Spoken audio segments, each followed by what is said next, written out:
Grabe naman, pinag-aaralay pag nanatay niya. Oh. Malamang marino nga eh. Kailan... Ito naman, marino ka, mama mo ko, oy. Gusto mo nakakaawa? Bakit? Ako nakakawa. Eh, para sa scholarship ko to sa masteral. Dapat ikaw na lang pinapupo. Hindi! Kailangan ko po itong scholarship po na to para po makatulong sa aking pamilya at makapagtapos po ng pag-aaral. Yung kuya ko na lang po at saka yung mama ko na lang po yung kumakayod. Yung kuya ko po, sumasideline po siya sa pagsasayaw niya para po may pang... Ano ba?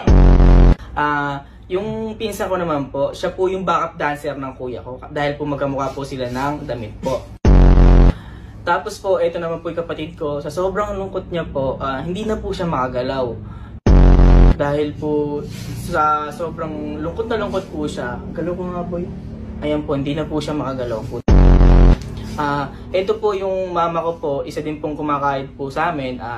Yung mama ko naman po, dahil po sa nakaraang pandemya, sobra po siyang nalungkot talaga. Dahil po doon, di na po siya nakapagsasalita.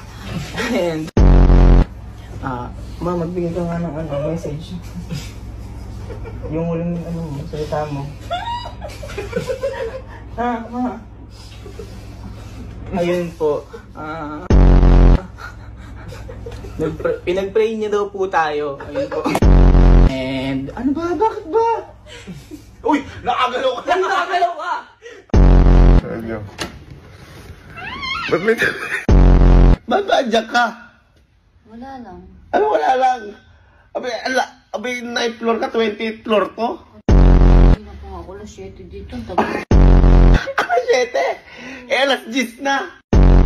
Kaya nga, pakatagal yung gumising. Ano? Ay, sorry! Ay, sorry!